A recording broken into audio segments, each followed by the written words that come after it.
So good. We're live. We're live. We're live. We're live. Anyone that is joining us, make sure that you are sharing this link.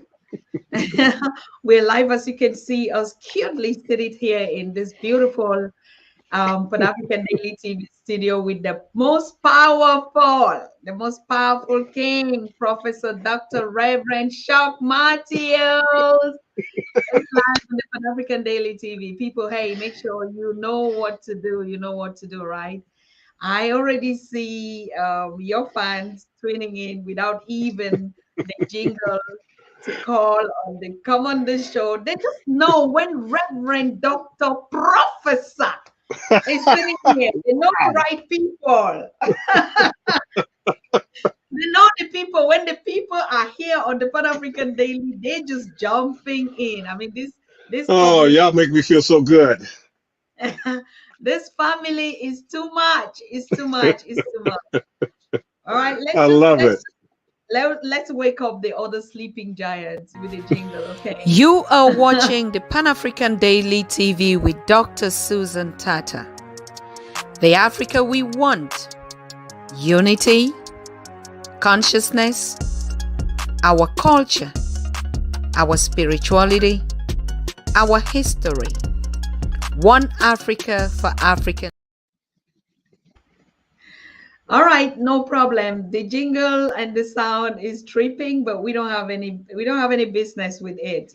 We just know that today is another wonderful day on the Pan African Daily TV. And hey, family, make sure you are connecting. You're connecting. There's just a lot. There's just a lot. We want to talk about the traumas. Yes, absolutely. The traumas, because something is just going around, going along, or going in the space or in the air. Like today, for instance, to those who are celebrating the International Women's Day, please, we do celebrate with you on the Pan African Daily TV. But we are also saying that in Black ancient African history, we did not celebrate according to gender dynamics. It was a collective of oneness, of one Africa, no gender, nothing. It was a collective achievement of all what we could achieve as a people. Am I correct? Right. Absolutely. Absolutely.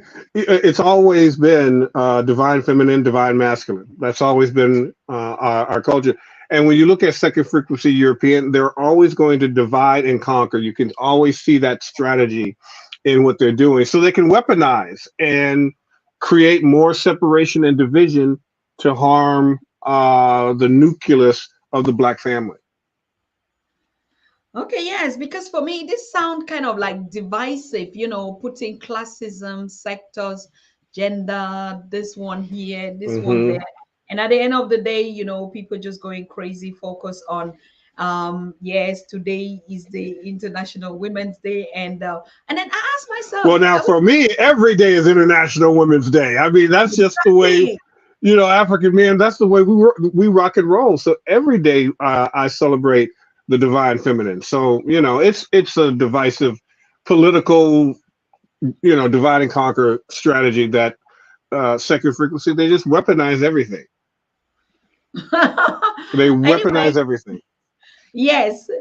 For those that say it's a special occasion, it's a unique thing to do. So we are sending you the love and blessings. But on the Pan African Daily TV, we celebrate life. We celebrate ourselves. We celebrate it's a culture of celebration. You all know us, the Ubuntu, the first original people. It's all about celebrating life and giving thanks and praise to the universe, and living in cohesive with one another, in collaboration, in partnership, in everything. It is and always was oneness and fairness according to the principles of Ma'at. It was the balance, justice, reciprocity, truth. All that has a balance. So it was not about who is doing something, who is not really doing something, or you're just so powerful today, and then tomorrow, the rest of the day, you're not powerful till next year on the 8th, you become a powerful woman again.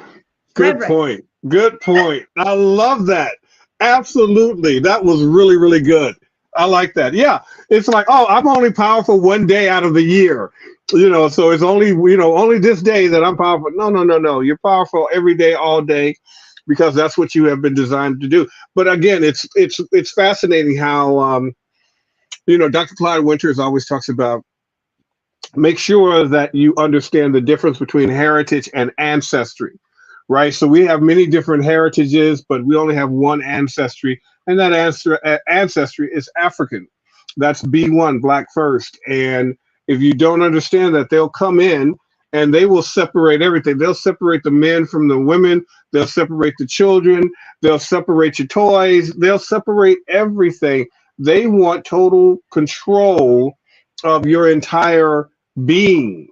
That's what the goal is. They want total control. And what I'm going to be talking about today and presenting to the family is what's known as ambiguous trauma and loss. And it started back during the Berlin Conference and how they divided up Africa. So I'm going to go through that, but then I'm going to show how this trauma and loss builds up over time. And it almost becomes like a death sentence or a life sentence where you can never get yourself up and out. So we're going to talk about what you need to do to handle ambiguous trauma and how to recognize it in yourself and in your family, in your community, and so on and so forth. Wonderful. Thank you so very much. And I want to thank those that are watching, those that are joining. Hey. Yeah, I see Yoshimod. Yay, I see Yoshimod. Yoshimod did the background that I'm on. Oh, really? Yes. I mean, he's gonna be doing all our backgrounds, isn't it? Yes. You should take that as a mission, because I like to have mine also like I that. will send it to you immediately. Yes, Yoshimod is the guy. And he's a musician. He has amazing music that is for the African community. It's amazing work that he's a great artist. I'm actually interviewing him after I'm come off my show with you. I'm actually having him on my platform. So you'll get a chance to meet Yoshimod. Oh, wow. So after your platform, so he could be on our platform too, because absolutely we're doing the most powerful music cultural festival in Germany in June. Why not with Yoshimod? Right? Oh, that would be wonderful. That would be excellent. Yes. That would be excellent. Okay, family. I endorse that. Thank you. Share the link and let all connect. But we are going to dive into the topic of today. Like Ref, you just said something again that we're going to be talking about the effects of Berlin Conference and the traumas that it has built on our families and the community for a long time. Are you also going to talk about the solutions on how we can, Absolutely.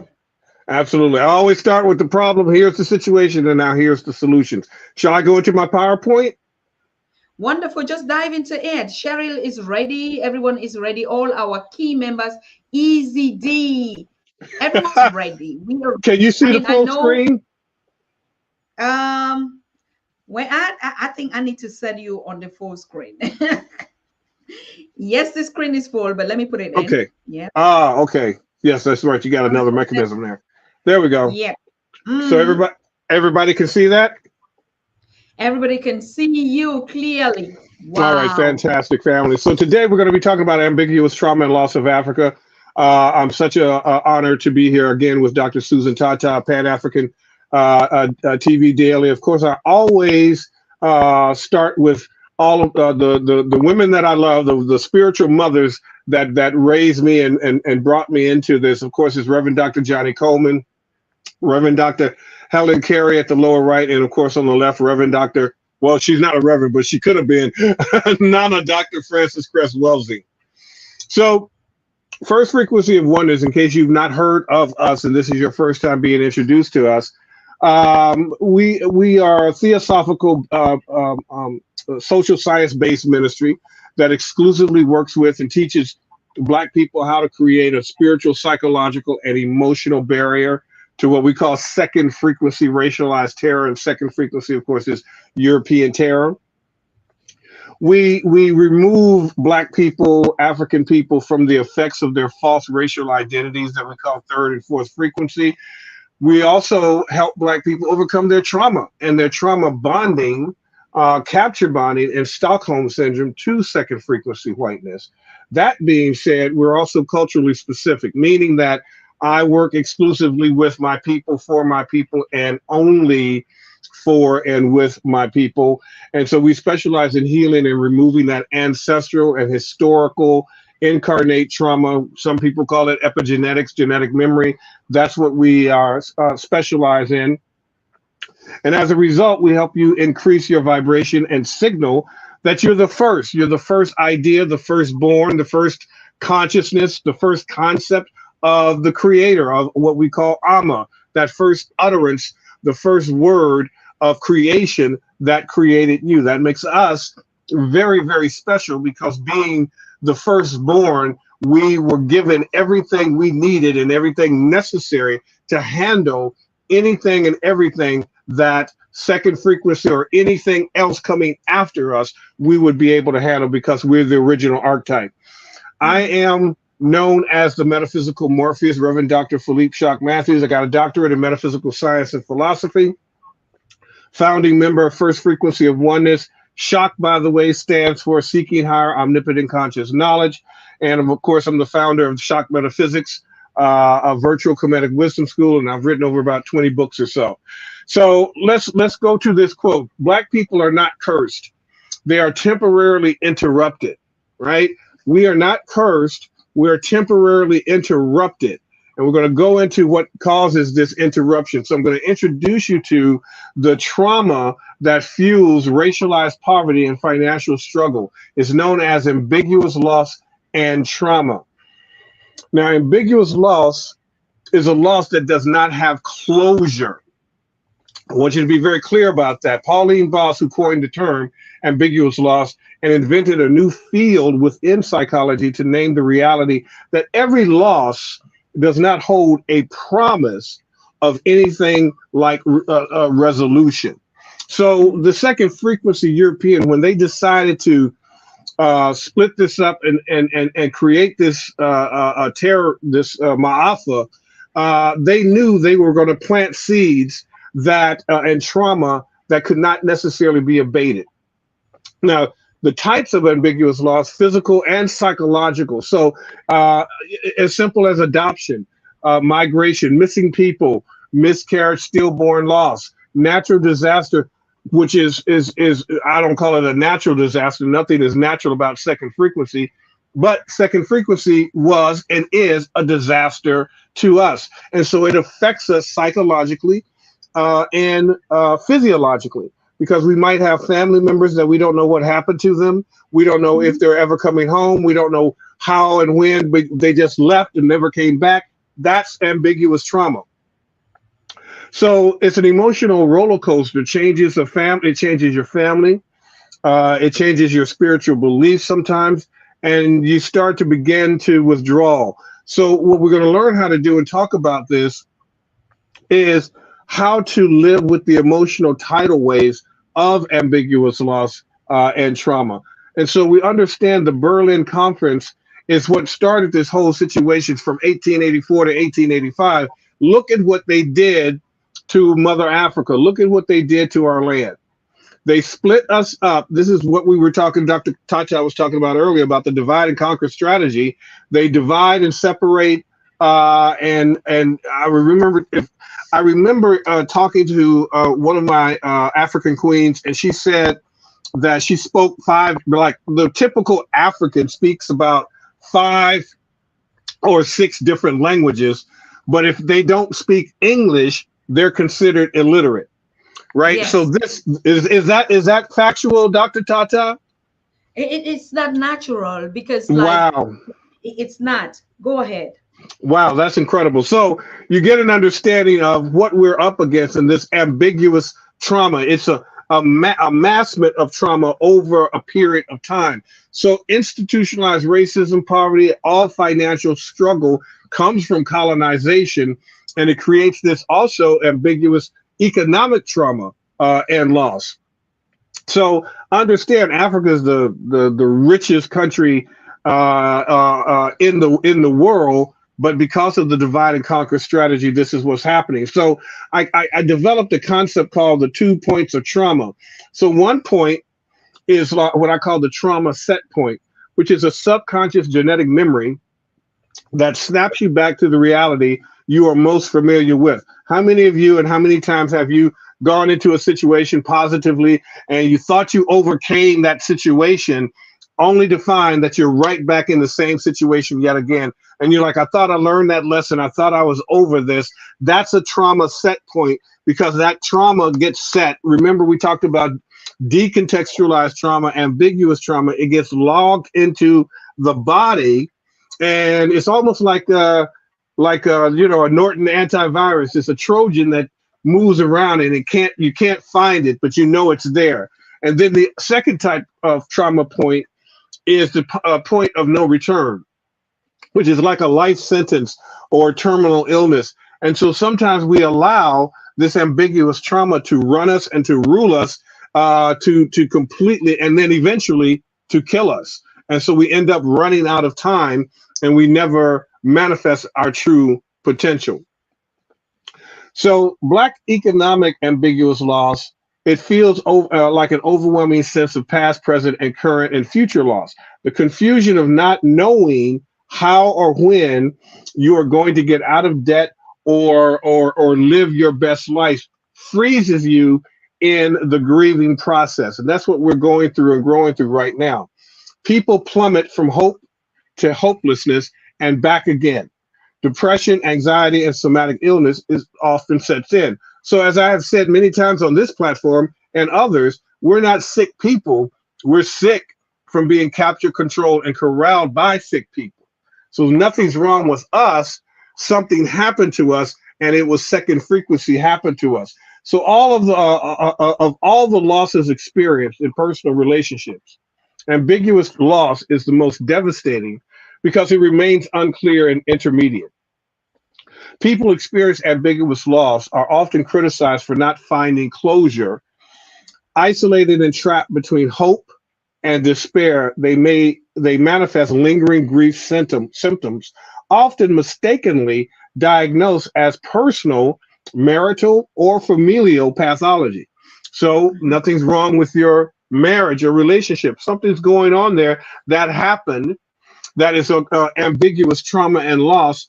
And because the two of you don't know this, you don't have the language for it, because you don't know what's going on, that something is happening that created the axiology for that situation to happen and dynamic in your family. Now, according to this is when we're talking about economics, there's a situation that's happening here, of course, in the United States where I'm from, but it's also a global agenda. And that is what I call the pupil to prison process. Texas uses fourth grade reading scores, fourth grade, to project the number of prison cells they're going to need 10 years later, fam. So I just want you to understand how sick these people are, but they're also planning our demise, which is why it's important for us to get control of our mind so that we can survive. Remember, I say all the time, I joke about little Joey going over the cliff with the handlebars, and we're sitting on Joey's handlebars. This is what that looks like. The number one reason states have private prisons is that they are a cash cow for the privileged elite. Private prison sues states for millions if they don't stay full. Understand, this is why there's an attack on the Black, particularly here, but I've seen this in every country where the Black people, the Black men in particular, are always the one that is first to be assaulted, the first to be arrested, the first to be incarcerated. Low income rates are bad for business for white-owned private prisons, and that they demand the states to keep them full. So Cohen writes, he says, the prison industrial complex is so out of control that private prisons have the sheer audacity to order states to keep beds full or face their wrath with stiff financial penalties. Private prisons in some states have language in their contracts that if they fall below a certain percentage of capacity, the states must pay the private prisons millions of dollars lest they face a lawsuit. So there's an incentive for the police, law enforcement, to lock us up and cause us to lose our freedom. This is a science. This is a process that creates ambiguous trauma and loss. If you've grown up without your mother or without your father, or multiple incarcerations, what we call the ACE situation, the adverse childhood experiences, going through divorce, All of these things are ambiguous losses that can't be mended. If your family can't get cohesion and come back together again, something happened, someone got caught up in drugs or alcohol or substance abuse, addiction of some sort. All of these are things that they're doing to break us down and separate the family. Understand this: you are simply a battery to second frequency. Your FICO score is your financial frequency. Your FICO score tracks the level of your buying power. Large corporations pay millions of dollars to collect your census information so that you can be sold products and services that keep populations in their place. From birth, you were born into a system that trains you to be a method of fuel for a system known as taxes. This is why the more you work a job, the more you pay in taxes. This is one of the underlying messages and principles of the Matrix. The true reason for human existence is to be a battery, a mechanism of fuel that feeds the complex system called the Matrix or the middle class. We'll watch a little clip here.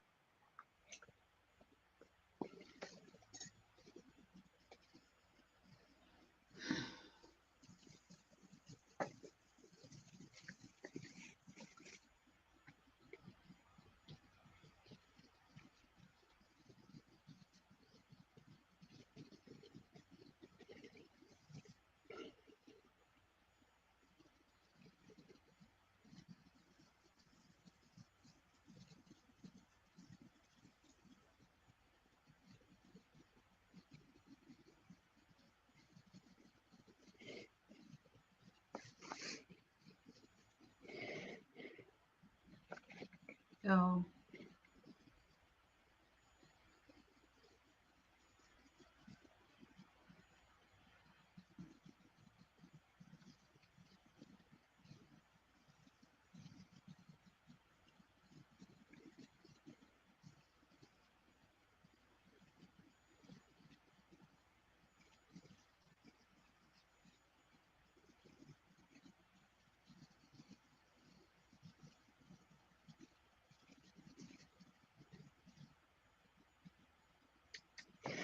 So, as you understand, this is what this entire process of turning us into slaves, into wage workers, not teaching us how thwarting us from independent thought. We are designed, socially engineered, and manufactured to make them second frequency money, and to make them rich and to feed whatever their needs are. This entire process and system has to stop. Somebody has to come along and teach and understand teach the family and help them understand this is lodging in ambiguous trauma and loss for generations to come. So understand this, and then we can begin moving on that Black economic trauma and loss. I'm going to talk about the axiology, our environment, socially injured. So poverty is not a natural occurrence in nature, family. So all poverty and economic strife, financial struggle, all of it is white man made. It's social engineering. Racialized poverty is fueled by the media, designed as propaganda to ensure that we never figure out how to get out. Now, I don't know if this plays in Africa, but in my state, in the United States, we had a show known as Good Times. Back in the 70s, I was a child. Here is what Good Times was designed to do in terms of propaganda to teach young Black boys and young Black children. The title meant Good Times, being and living in poverty and never winning. Because if you notice that if you watched any show, particularly if you watched every week that you watch Good Times, you will see that they will build the whole show up, but they would never get out. They would never, ever win. So what that did for me is lodged in my mind that I will never win. I will always be poor, no matter what. I'll always be in the projects. I'll always be in poverty.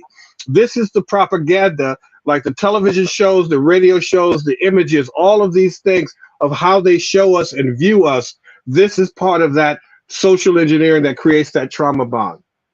Pauline Boss says the inability to resolve such ambiguous losses is due to the outside situation. not to internal personality defects. Listen to this. And that the outside force that freezes the grief is the unnecessary ambiguity and loss. Meaning, nothing's wrong with you. You did nothing wrong. We were born into something that was wrong. And as a result of that, before our nervous systems and brains were fully developed, we ended up in a situation where we were locked and looped, which is like I call it itch that can't be scratched.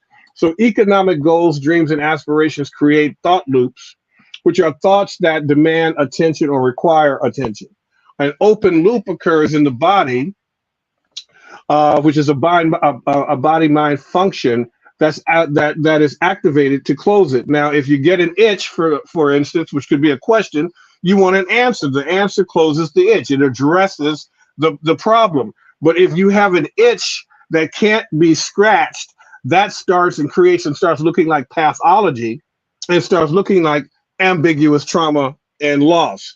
So in medicine, the term arrested development, this is what happens to young boys in particular, but all of us, men and women, boys and girls, is that when we first learn about slavery and that educational process is forced upon us as children, it begins to mark that level of arrested development. Some of us accept it, which we call third frequency. Some of us don't accept it, which we call fourth frequency. And as a result, it creates an arrested development. It was first used in the 1800s to mean a stoppage of physical development. The term continues to be used today. So their goal was to stop us, was to freeze us in their time. And so if you can imagine now, when you are arrested, when you have arrested development, you're fully grown, but aspects of you function like a child because there was a point of your growth that was shunted, that was cut off, and you stopped growing, you stopped evolving, as a full being, because now you are socially engineered and now you're in this bubble, this zip code that you have to perform within. But when you leave that bubble, you don't know how to function because that bubble has shaped you to believe that there's a white boy in the sky, a white boy on a stick. It has shaped you to believe that you are nothing and that you are a slave. All of this is part of what creates ambiguous trauma and loss, and it harms our kids. This is what it does to us neurobiologically. Now, Black economic loss thwarts our ability to regulate and metabolize stress and trauma as well, breaking down what's known as the VMPFC, the ventromedial prefrontal cortex. This is the part of the brain that controls and helps reduce the impact of stressful situations. Now, understand this. If you have a loss, so I'll give you an example. So I'm born in poverty. My family, my mother and father is always arguing. My father is an alcoholic and screaming and yelling. He's beating on my mother. And then my mother dies. Then 2 months later, my father dies. Do you see how that could cause my VMPFC to completely shut down? Because the levels of stress from the events and experiences in my life were so palpable and so powerful that it started to create and look like mental illness, where my brain literally started to shut down and I was not able to regulate stress. What has happened to you that is causing you not to be able to regulate your stress? And are you doing things where you're acting up and acting out in a non-Maathian manner? That is a direct correlation to the stress you've received over your life and how your VMPFC is functioning. So economic loss it tears the family apart. And that's what the Berlin Conference was designed to do. That is what second frequency is designed to do. It's designed to break the family. The composition of the family keeps changing in the minds of family members as conditions change and losses and additions occur. The effects of structural Black economic loss and trauma are indicated by unfulfilled roles, delayed decisions, undone tasks, and all too often canceled rituals and celebrations. I was just talking to one of my clients who was in Cambon, and the matriarch of the family recently transitioned to be with the ancestors. And sometimes, due to the situation, when a matriarch or patriarch of the family makes a transition or comes down with a particular illness, it completely changes the entire family construct and dynamic. What we don't understand is that this is designed because if somebody gets sick, usually it's going to be sick from something that caused a level of racial battle fatigue. And so it says, without intervention to reinforce that it is typical to see Black economic loss differently, the conflict will continue.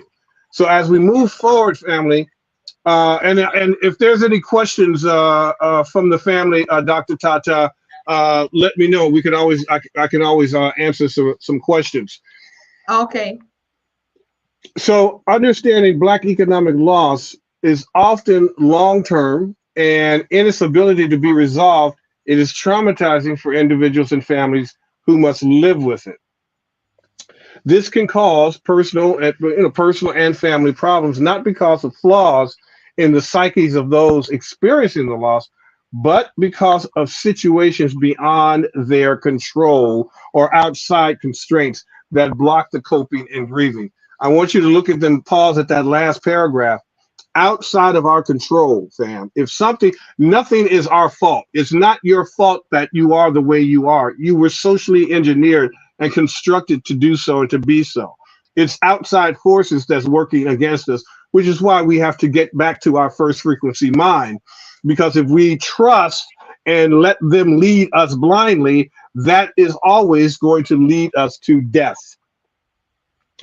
When we are not able to pay our bills, get out of debt, buy necessities, feed our families, plan for the future, Black economic loss freezes us in secondary time, in second frequency time.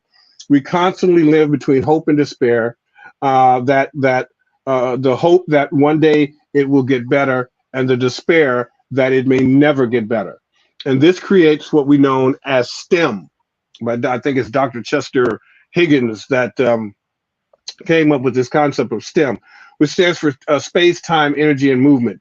Black economic loss triggers chronic financial loss and lack of opportunity. When we have that situation, we don't know what we're going to do. It takes up our space. It takes up all of our time. It kills our energy. It stops our movement. So whenever we're financially struggling, we don't know what we're going to do. We don't know how we're going to pay the bills. We don't know how we're going to move forward. That stems us, and that keeps that ambiguous trauma and loss locked in our bodies. And it creates a bubble. It creates a level of consciousness where now that trauma starts to act like and look like your personality, and it becomes your own zip code. And so there may also be stress-related illnesses that come from that. So, I got like asthma, like a lot of the psychosomatic illnesses, those are all coming from stress from the trauma. So it's not that, again, we're not sick people.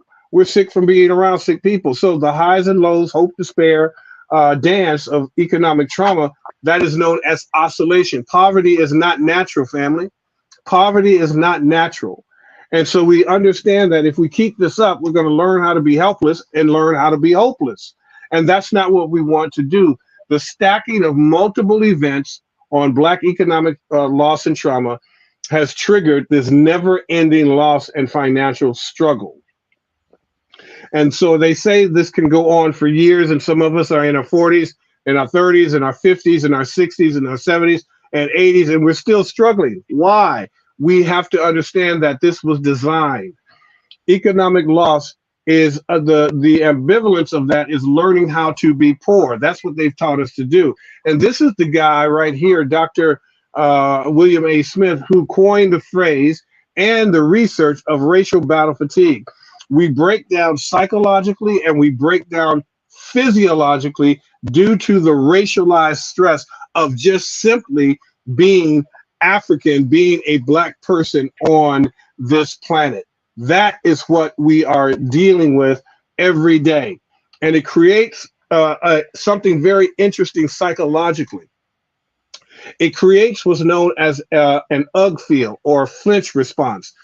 Pavlovian conditioning causes humans to unconsciously flinch from even thinking about a serious problem that they have, such as Black economic loss, which is referred to as an UG feel. An UG feel forms a self-shadowing blind spot covering an era desperately in need of optimization and imposing huge costs. What does this mean? It means that how many of you have created certain levels of avoidance? You might get a bill that you know you can't pay.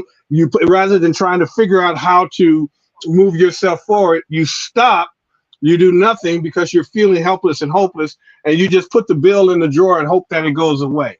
That's an UG feeling. Now, every time you go to your mailbox, you get a feeling in your stomach. Like, oh my God, what is that? Is that a bill? And you start to have these triggers, and it starts to create pathology and avoidance and multiple UG feels. It starts to manifest as your personality. So I want you to understand, nothing's wrong with you. This is what's happening to you. The goal is to make you feel ashamed of who you are, ashamed of being African, ashamed of being Black, ashamed of being poor, ashamed of not being able to have certain level of means. So when we understand that these smaller emotions become stronger feelings of anxiety, shame, and even loneliness if one is repeatedly rejected because of their economic status or errors. Each time these negative emotions are experienced, another brick in the wall of awful, as it's known, is added.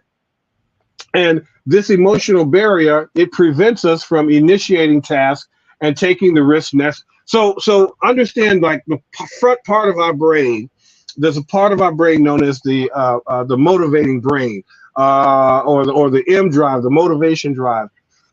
If we receive so much trauma and stress and we start to feel hopeless and helpless, when we feel hopeless and helpless, we then start to feel ashamed. And so that is the core aspect of trauma. They want us to walk with our head down when all the time we should be walking with our head up. But it creates also apathy. Now, this is probably the most important part of this, family, because you must accept what has happened to you in order to do something about it, right? Otherwise, you're in denial, which is avoidance, and that's the UG feel and the flinch response. And now you're in a pathological loop every time something is going on. But once you accept that this happened, now your brain can say, okay, how do I move forward? Apathy means you have given up and accepted that you have lost and can never win. The difference between a failure and a loser is failures keep trying until they win. Losers lose and never try again because they failed and don't have the spiritual, mental, and emotional strength to keep going. You had a comment, Dr. Tata? Yes, I think I just want to remind the audience that we would get back when he finished. We'll start taking all the questions because we have a lot of questions that are coming up, and Sure. also comments and reflection on what is the way forward, what is it that we should be paying attention. So I just wanted to remind the audience, and they can even, those that are eager can call in live in the studio. One or two questions, we can take one or two calls. If not, you just drop your comments inside the chat box, like Cheryl is doing, Snovia is doing, Mr. Brown. All the team in the chat box are really active. Kojo is also here, I see. And please, those of you that are new, do not forget to subscribe or to get your membership right now as we speak, because a lot of things are going to happen as from the beginning of this to the end of this month, but I'll talk about it in the middle of the program. All right, over to you, Rev. Fantastic. So one of the things that happens also, and it might have happened to you or at least someone that you know in your family or social circle, is that I call it the snapback, but it's actually a technical term known as refeeding syndrome. Back in the dark ages when there were famines, some people, particularly the Europeans, they went without food for so long that their body got adjusted to it. So they got used to the lack and limitation for so long that actually when the food was introduced into their body, the food killed them. So I want you to get an understanding that this can also be psychological. You can be, you can accept this reality, this lie, this falsehood so long that when you do get money, and you see this happen a lot of time with athletes and actors, actresses, that when they finally come on or when they finally get up, the money actually destroys them. And it's because they've gone without it so long that when they get it, they don't have the consciousness to sustain it and to hold it. And so there's a spiritual refeeding process where the money and the wealth that they sought and that they wanted and then acquired, it destroyed them. So this is why it's important to understand that it's not about the money or the wealth for the sake of money and wealth or economics. It's about putting this in a level of first sight African consciousness. If you don't have first sight African consciousness, you're going to harm yourself and your people. Oh, yes. Whew. Okay. This is very essential, what you're saying. Yes. Thank you, Goddess. So due to the systemic lack and limitation that can last a lifetime when you go through, when you go without wealth and the ability to pay your life forward, you may experience what I'm calling a Black economic refeeding syndrome. When your body, spirit, and mind has suffered from economic ambiguous loss and trauma, the brain searches for instant gratification, which causes a backfire effect when money materializes in your experience. So you're going to buy cars, you're going to go and buy up all the latest European stuff. You're going to look more European than you're going to look African. Oh, as a result of that. So when there is no money or money in your life experience, if when you do achieve it, your brain body may reject it and make your money or wealth ineffective. So you might be rich, but still poor because you're cash poor and you can't move. Because you just, your consciousness is not in the right place because you have been beat down so long, you've done without so long, you have been socially engineered so long that now the $1 million check or the lifestyle check or whatever, it runs you. And we can see that particularly with our young people who come into money, what happens and how they call it blinging out. And they become more and more European. This is a psychological process. This is not a natural thing. So let's talk about breaking these spells of economic trauma, solutions to our problem. So understand you have to shock the nervous system that has been overcome with the Black economic trauma and loss. Nothing is wrong with you, something happened to you. And so when we understand that you should not blame, this is very, very important. Do not blame yourself or other family members that are frozen in grief. One of the first things that we do is say something's wrong with you, something's wrong with me. No, something happened to you, something happened to me. Now let's figure out what is that something that happened. Because if I blame you and you blame me, guess what we're doing? That's the divide and conquer strategy that they put in place. So as a result, labeling, just simply saying that I am suffering right now or dealing with or victimized by Black economic trauma and loss, helps name your invisible stress. And as a result, it begins the proper coping mechanism of grieving. Okay, yes, you have lost something. You have lost a lot. As a result, you have to understand to let that go so that you can grow. But it's not your fault. You were a victim of a situation that you were birthed into.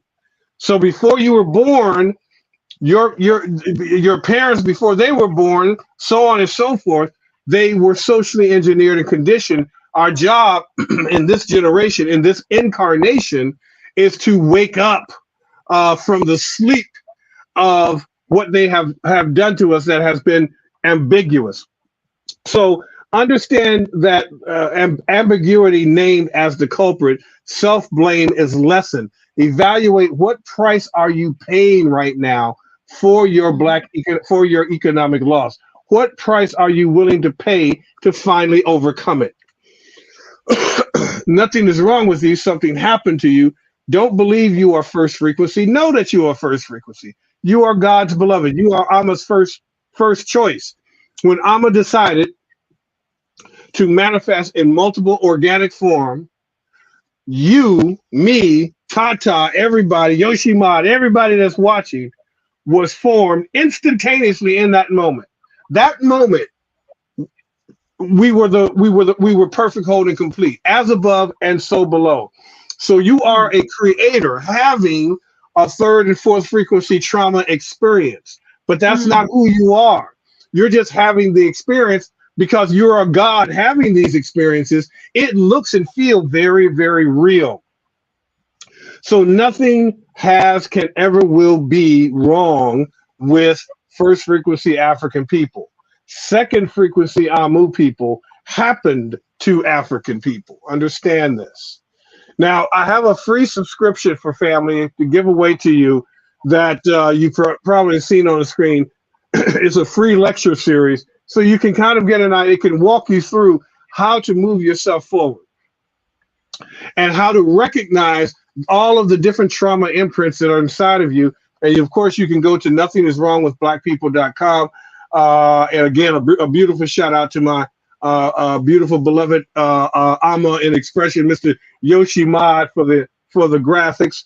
And so you can also join our Patreon. I think it's $1 a month or $5 a month, $3 a month. We have a lot of content in there to educate you. Some content that has been banned from posting on the internet, dealing with health and finance and various different things, is in my Patreon because I can't post it on regular social media. So you can go to patreon.com/RevShock to get that information. Also, you can get our affirmations of power. So one of the things that I use every day to protect me and to seal me is my affirmation that Amma, the creator, gave to me. So you can go to affirmationofpower.com and you can download these and print them out and put them in your purse, wallet, around the house so that you have a level of protection. And let's do that right now. So as I look at this situation that we're in, I know that we have a solution to our problem, but we want to seal that solution to our problem by saying simply, I am one with first frequency. I am one with the first thought idea. I am one with the firstborn people. I'm one with the firstborn people. I am one with the only one. I am one with the only one. Ashe. And so it is. And so it is. All right, my family, that's it. That's it.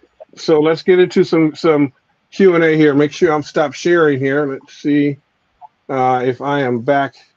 Where am I at there? Okay, how do I get out of this? How do I stop sharing? I can also remove. There we go. I did. All right. Wow. Powerful. Thank you so very much. Thank you, Goddess. Thank you. I mean, you were just sent from Amma, to collect the rest of the pieces of you that are falling apart, so that you can be complete, just like when you complete, each of us is complete. So that's why Ubuntu is the same. Ubuntu. First frequency Amma is the same in our African Swahili Lingala language, which is Ubuntu. And this Ubuntu just means I can't be without you, you can be without me. So that's the oneness, that's that power. And that's why we keep reminding ourselves that there is nothing like pieces, like you showed the first map. We were just like Sharon or Sinovia said, it's just like a piece of pizza. If you look at the way they partition us in that first image that you sent, right? Yes. Just like a piece that was chopped apart, and we refuse to be that part of that pieces. So people were already, like I said, the global family has been asking a lot of questions, and those that are making comments here, I mean, it's been very powerful. That's one thing that I love with this family. I just give a shout out to all of you. And again, particularly to our brother Yoshimod, I mean, for rubbing in, my God. He brings it home. I'm telling you, these are things that just makes us vibrate. Like, Yes. we are there. Yes. I mean, you get the colors, you get the feminine, you get the masculinity, you get the oneness. I mean, that graft behind you is just blue. I don't know who is not affected right now, right? I don't know who is not affected when we're talking about these traumas. Yes, because I love it. coming back to these images, because it's very critical. It's not just the beauty. Look at the Yeah, colors. Look at the that's right. message. Is this not already enough? The pictures that we see is part of the biggest traumas. Absolutely. Absolutely. Well, remember the term first sight consciousness. Sight, African eyes, seeing everything through first sight African conscious mind. Not through a European frame, but through an African frame. And so when we look at the work of Yoshima, we look at the colors. We invented colors. Let's just call it what it is. Nature, Alma, we invented colors. We mastered every aspect of all of the colors and what they mean and the frequency of those colors and the science of color. And so what I love about Yoshima is that he puts that in his work. He knows he like channels. He goes into this far distance place in the Akashic records, and he kind of brings down what he is feeling and puts that into the images that he's creating. Absolute gift. But guess what, Dr. Tata? All of us have that same level of gift within our own way. You have that gift of being able to do a daily show. I don't know how you do that. I cannot do that. I have no idea how you have the energy to do a daily show and interview all of these kings and queens and the best of us. That's a gift. That's your alma. That's your first sight consciousness, your ability to see what the people need and give it to them and see their needs past their faults. That's a gift. And that's why we love you. That's why I keep coming back. And that's why we do what we do. It's called first sight consciousness. And that's who we are as a people. Ooh. Anyways, we cannot live without each other. That's why I just said. No, absolutely.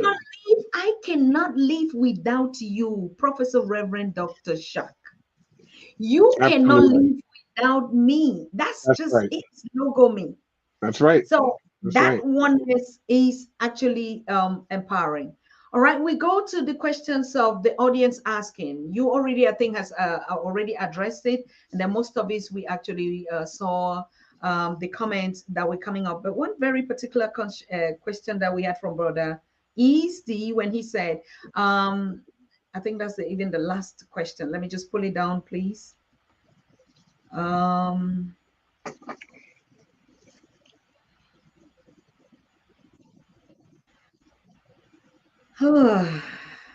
Wait.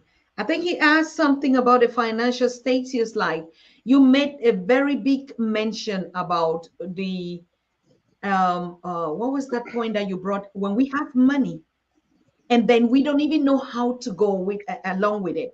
We don't know Yes. how to implement it because of that because of that trauma. What was the last trauma that you used when we now are in the space of having the material things?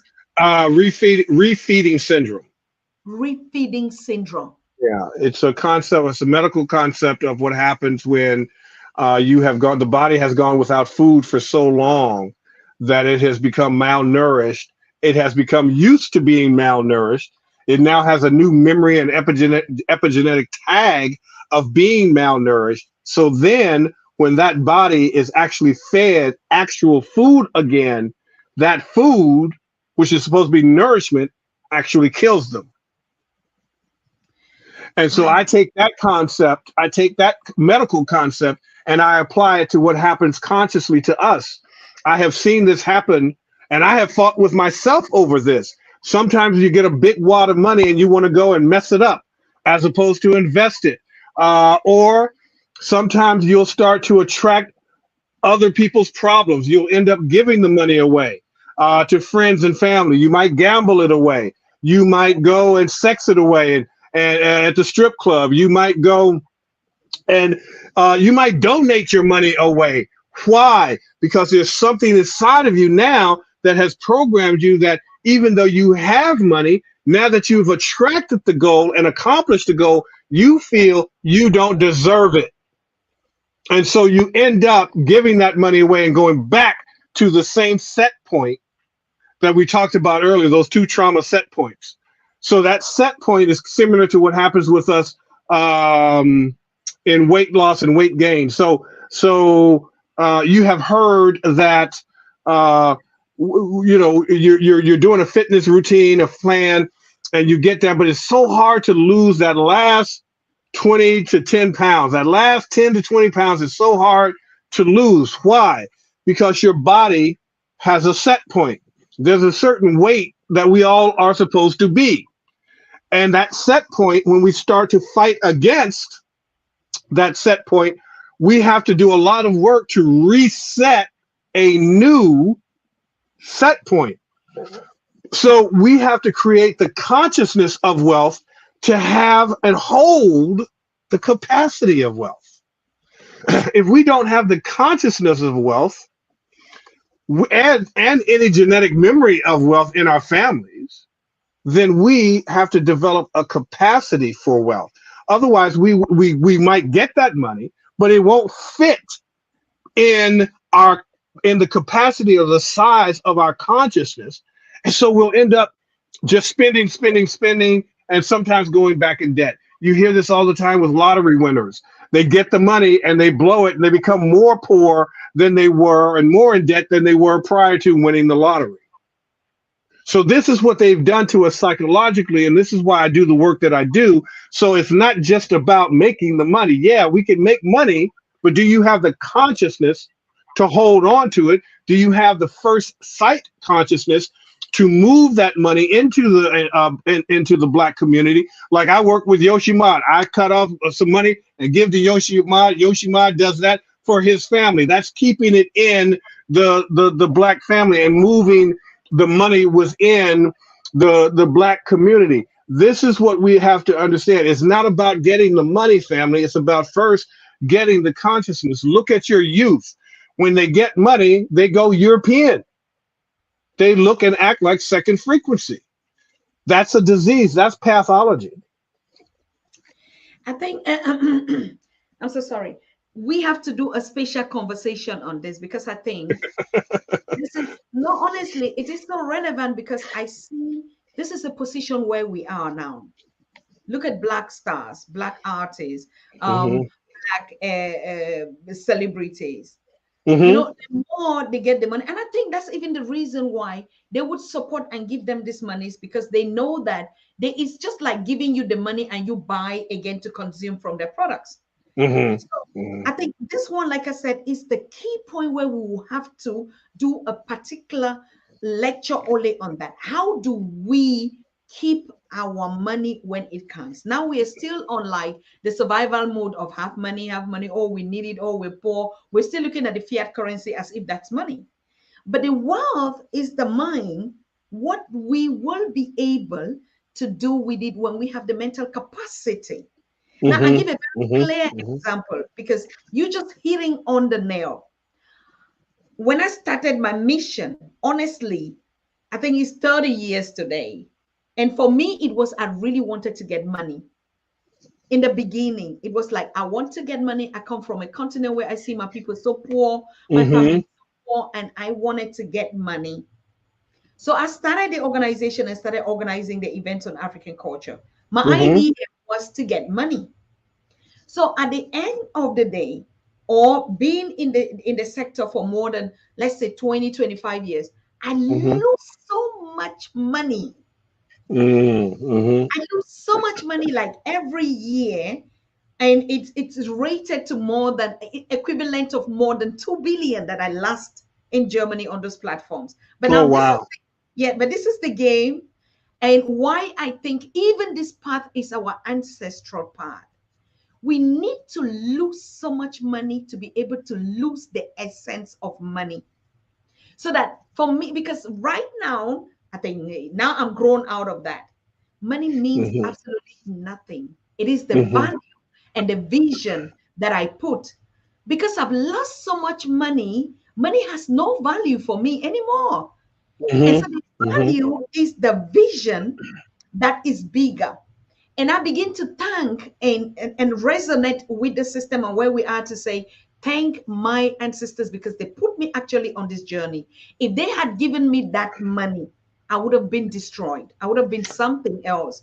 Because the mentality that I had with that money in the beginning, I mean, you can imagine coming out of survival. I also, if I had that money, I would have bought maybe private jet. I would have done some Mm-hmm. Mm-hmm. foolishness that I Mm-hmm. would not be able to comprehend. And at the Mm-hmm. end, you would just be as broke and as miserable, and you die really, really miserable. That's So I right. think for us not getting physical material, it is actually a gift. It is a blessing for us to understand how valueless this material plays Mm-hmm. a role on us. So that's what I'm saying. Us Write getting this down. Write this down, Goddess. Write this down, Dr. Tata, and the family. Write this down. Money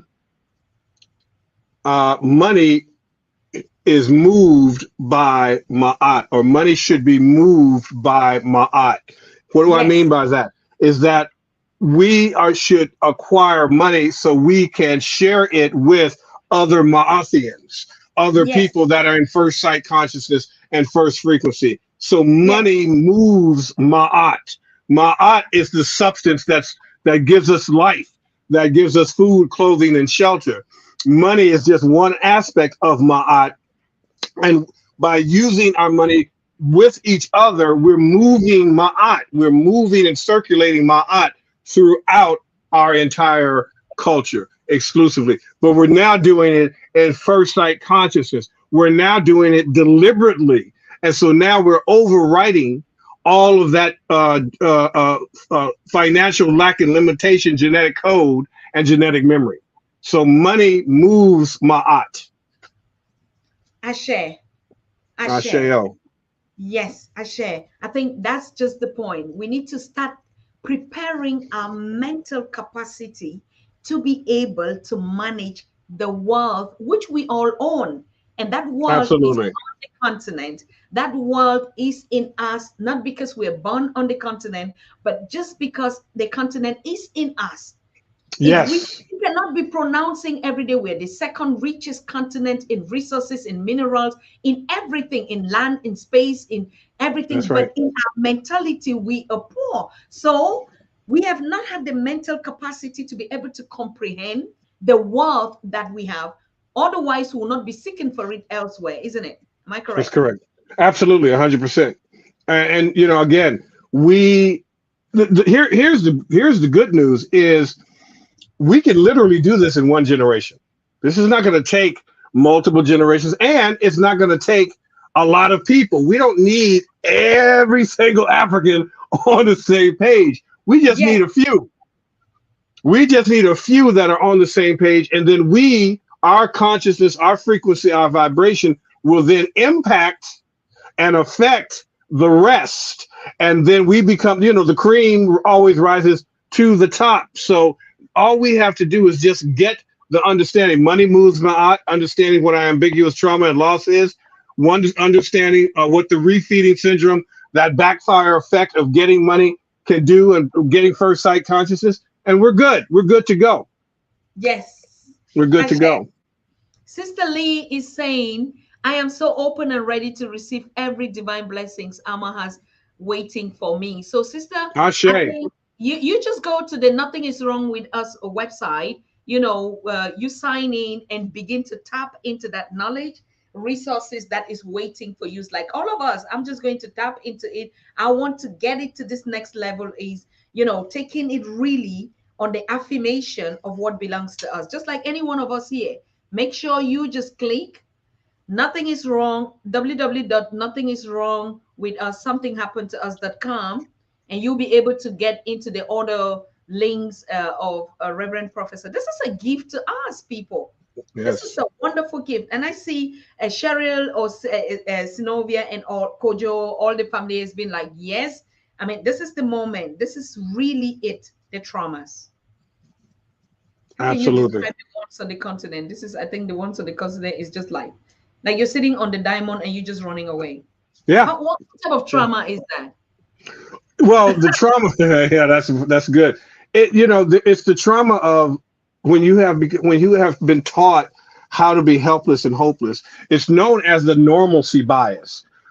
So the normalcy bias is very dangerous because when you normalize your enemy, you don't know when you're going to die. Mm-hmm. Okay, so if you normalize second frequency, you don't know that they're harming you and hurting you. So the question should be is, can the people who've done us the most harm do us any good? And have they ever done us any good? All I know is they've done us irreparable harm. So if you can't see that, then you are now in a pathology where you are avoiding, you're having that flinch response, that ugh feel, where you're feeling so hopeless and helpless. Excuse me, you're feeling so hopeless and helpless that you just avoid it and say, okay, if I ignore it long enough, it'll disappear. No, it just gets bigger. Mm.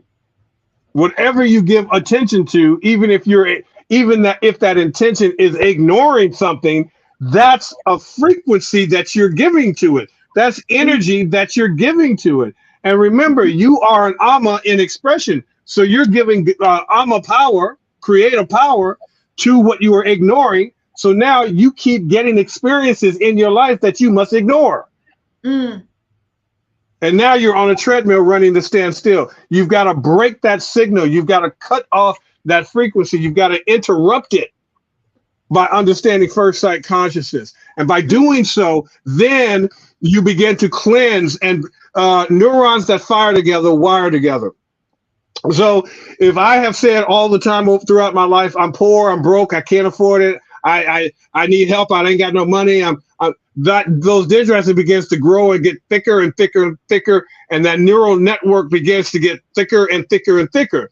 But if I start to interrupt that signal, knowing that I am one with first frequency, knowing that I'm one with the first thought idea, knowing that I'm one with my firstborn people, knowing that as a result, I must be and can always be one with the only one, I start to break up that neural network. I start to reconstitute a new neural network that moves me forward, that evolves me into first sight consciousness. Is this making sense, family? Makes so much sense. We have to interrupt signals, and the second frequency has created the spells. Why we call it misspelling. We must dispel the misspellings and the English language that they use to keep us locked into this mythology of existence. This is so powerful. I mean, this is, and we keep, it makes a lot of sense. My sister Emma Ndasi, thank you. A shout out to you. Moments with Lee J, Ayoka, Derek is saying reparations now. Hey, people, family, this is a reality. And you made a quote. This quote, I think my sister Moments with Lee J just said it and quoted it again. Like, how do you expect that can the people who have done us the most harm do us any good? Reverend Chuck. Impossible. It's not their nature. And let's keep it real, family. They're not supposed to. An enemy is not supposed to be your friend. It's an enemy. If you think that the religion that enslaved you is the religion that is going to free you, you are pathological. So religion is a trauma response. This Christianity and all of these various different religions and sub-religions, that is pathology. That is a trauma response. What they have done is that Monday through Friday, you're going through hell. You're going to work. You're running out of time. You've got kids and family when you come home. Now, Saturday, Sunday, or Friday night, you want to escape. You want to get away. You want to relax. So that's what you do Friday night. Saturday, you sleep, you try to relax, you got to go shopping, you got to get ready for the following week. Sunday, you're with the white boy on the stick and the white boy in the sky, and then you repeat it all over again. You have not grown anything. You have not learned anything new. You are in a matrix. You are locking and looping, doing the same thing every day until you drop dead, until you die. That's what they want for you. That's what the goal is, for you to never figure out how to get out. Once you understand first sight consciousness and you start moving toward who you are and who you've always been, because part of that being birthed into a second frequency frame, we were erased or pre-erased at birth. We are born Alma's in expression. We are born the creator's highest expression. We are taught, socially engineered, to be thugs, thoughts, bitches, hoes, baby mamas, baby daddies, broke, poor, financially strapped. All of that is social engineering. That is not your identity. That is not who you are. You are perfect, whole, and complete in the eyes of that which created you. The Alma doesn't know how, and pardon my pardon my abruptness, but Alma doesn't know how to create an N word. Alma does not know how to create a B word. Alma does not know how to create an H word. That's not who you are. Those words were created by the oppressor, second frequency, in the 1800s, 1500s, 1400s, looking at the etymology of where those words come from and where they stem from. That is not our first language. You don't want to believe me? Go to the walls of Egypt and see where you can find bitch or hoe or nigga on it. You will not. All you will see is gods. All you will see is Almas in creation. So understand, that's why they don't want you to know your history. That's why they don't want you to know who you are, because, or where you're from, because once you know where you're from, you start to find out who you are and who are the people that I come from. The people that I come from are the perfect people. The people that I come from are the most powerful people. The people that I come from run and own this world, and we shall run and own this world yet again. Ashe. Whew. Please, all of you that are joining this conversation right now, I can only tell you, my brothers and sisters, if you missed the presentation on these traumas, make sure after this show is loaded on the Pan-African Daily, please just take your time. You can download it even. You can watch it at your perfect moment, because right now, this is one of the shows that, I mean, of course, Rev is going to, I'm the priceless, clockless, the queen. He's going to give it to me. He's going to send me the presentation for me. But honestly speaking, jokes apart, fam, just download the presentation. Take your time, stay in your black room when you are meditating, when the kids are in bed, when you are relaxed, you go out for a walk, take a bottle of water, drink your water, mind your African business, your black room, and go through this presentation. Go through the PowerPoint presentation that he just made about the different types of trauma that we Black people are suffering from without knowing. And we keep looking for the solution that is even the toxic to even what causes it more, and thinking that we're going to have a solution. Please, just for yourself, for your family, for your generation, for your people, for your continent, do it. Once you get one, then we can multiply by the healthy ones. When one is healthy, then we produce more healthy generation. Physically, psychologically, mentally, economically, culturally. Absolutely, Ashe. This is not a ground fight. This is an air fight. This fight is now in consciousness. It is our minds that will defeat this situation. We've already won the ground war. We are now working to win the air war, and that's consciousness. It doesn't matter how many guns they make, how strong their military is. Alma just knocks them down. So I don't know how many people died with the guns in their hand, right? Because the Alma don't care about what second frequency does. When you are not of nature, and when you do not, let me put it this way: science. Let's just look at the science. When we talk about the waters of none, Another term from Waters of None is the quantum field. Okay, so what is the quantum field made of?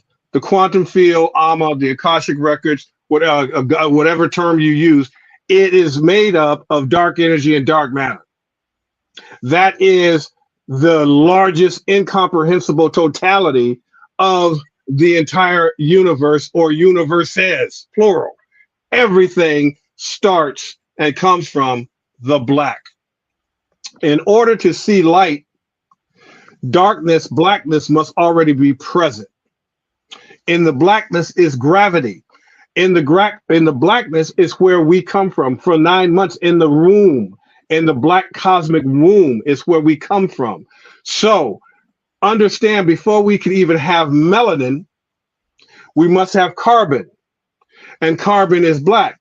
So I will say to second frequency, if you have harmed black people, if you have harmed Amma's firstborn, if you do not like black people, then you cannot like and love Amma, the creator itself. And so therefore, even in your own term called a God, you are not worthy of God, because you have forsaken God by killing God's firstborn children, and only children.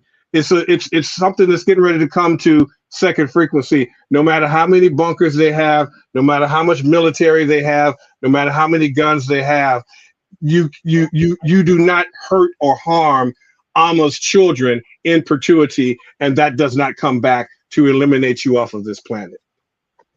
Ashe. Thank you very much. Thank you very much. Like I said, I have a couple of 2, 3. I can take 2, 3 calls live in the studio today, not more. But I can see a lot of people actually just, sharing their thoughts and their emotions. Particularly, we are on this topic, and everything seems very, very good. We're vibrating high each time. Reverend Professor Dr. Matthias Shock is here. We get that high level of vibration. I just wish that we stay in it all the time. Honestly, because at some point, when we are in it, when we just arrive here, then they begin to say we are hyperactive. Our children are hyperactive. They give us every names when you vibrate at every level. I mean, I like absolutely. Yeah, absolutely. No, we are frequency people. Everything is frequency. Everything vibrates. Everything moves. Even though we look at a rock and say that rock isn't moving, yeah, the rock is moving. Everything moves. Everything vibrates, and we are the masters of that vibration.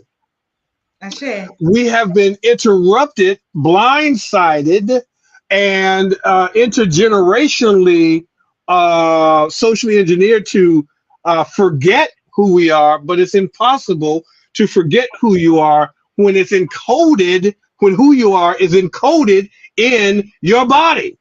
Mm-hmm. So you cannot forget who you are. All you have to do is become aware of who you are and activate it. That's it. Ashe. Yes. Now, Area is saying the creator knows what we need and is giving. So the question would be like, because you talked about this, I'm still going back to that point of, did you say refeeding or something like that? Like he's preparing our mentality, our brains to be able to handle the gift that he's giving to us when we first understand who we are. Can we correctly say so? Absolutely. Something is happening. There's a reason why Rev Shock or Doc Shock is bringing this out. This should have been out 50 years ago, but it wasn't time. So nobody told us that we were first frequency. Nobody told us that we were first sight consciousness. Nobody told us that we were gods having a second, third, and fourth frequency experience. Nobody showed us that. But now it's time to realize that, and that this is not about self-esteem. This is about self-efficacy. This is science. What I give to you and share to you is science. It's not to make you feel good. This is not a motivational speech to go out and rah, rah, rah. No, scientifically, you are the best of the best. And I can categorically show you how and why. Scientifically, you were interrupted. We were rudely interrupted. I can show you statistically how. Scientifically, this group is killing themselves, called autogenocide, and I can show you statistically, scientifically how. Wow. Whew. So this is not hyperbole. This is not hype speech. This is science. This is truth. This is Alma in expression. It's time for our people to rise up in first sight consciousness. Fact. Proven fact. I mean, proven fact. You see, that's why we love Pan-African Daily TV with Dr. Susan Tata, honestly, because it is, we don't just do I hear say, you know, in us in Cameroon, when it's Congosa, like God saves, we say Congosa, I hear say, or we just hype. No, this is the Kemet Black School College with the top, best, world greatest professors. Absolutely. Not just professors. When they say professors, with research. Yes. So we have researchers, we have professors, we have world-renowned scholars, we have authors, we have voices and opinionists. I mean, which are powerful. Absolutely. So, like you said, honestly, we are not content creators to just do some YouTube content and become some celebrities, or Right. we want people to know that people, this is us. That's right. Unapologetically us doing what we are called in this universe at the real time to do. I mean, I cannot imagine how much I've learned from these great professors, you know, epigenetics and that. Absolutely. I mean, I used to know the theory, but it really was not like in our own context. Right. Afrocentric, Panafricanism, you know, a Black excellence, and who we are. Honestly speaking, I only learned it from this very university that the creator gave us the access to facilitate here. So you can imagine the knowledge that we have gathered from these great scholars in a short time. No university that you will spend your money even on it, take credit to just learn something that is not even about you. Can you imagine? That is facts. I'm Absolutely. I love that. I love that. Yeah. Well, you are the digital Timbuktu. You are the digital Timbuktu. So you want to get Black knowledge on all levels. And that's what I love about what you're doing, is because it's not just about Egypt. It's not just about Kemet. You got psychologists on, you've got health, you've got wealth, you've got the entire spectrum of everything that we need as a people to live our best life. Those are the experts that you have on. I absolutely love that about you, and that was what I modeled my show after when I was doing the Phillipp Matthews show, and right as I was beginning to cancel the Phillipp Matthews show and go into ministry and launch First Frequency of Oneness full time, that was one of the things that I wanted to bring. And so you are doing it, but you're doing it even better because you're now doing it on a daily basis, and that's another aspect of it, family, is you want to engage in first sight, first frequency vibration every day, all throughout your day, so that it does two things. One of two things. One, it keeps you at a high frequency and high vibration. Two, it protects you from the second frequency rays that are always on us, the racial battle fatigue, micro and macro aggressions that we're always dealing with. And actually, there's a third benefit, and that benefit, thirdly, is it starts to disrupt and corrupt the trauma that's embedded in our bodies. And it starts to metabolize that trauma so that we begin to heal on all three phases. So that's why the work that we do is so radically important. So your job, family, is to inundate yourself with this knowledge and information so that it reprograms the trauma personality that is inside of you, so that wealth, happiness becomes natural, as opposed to something that you have to go after and that ruins it.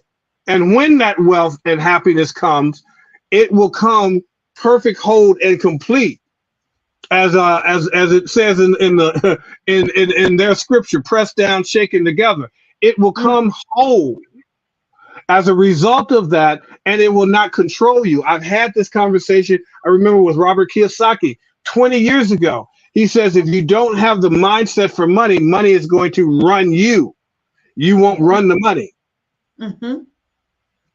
Right? So that's why we have to understand that this is about first frequency, first sight consciousness, and about being one and our ancestry. If we can stay vigilant in that, do our affirmation of power, speak power to truth, understand the Trinity and the trilogy of Nun, Ptah, Atum, then we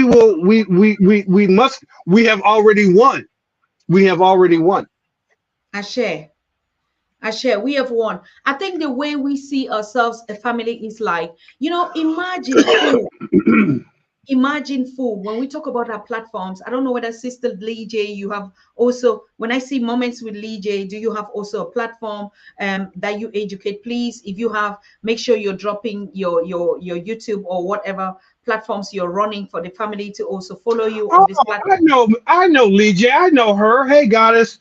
I just saw your photo and I was like, I know her. Hey, Goddess, how you doing?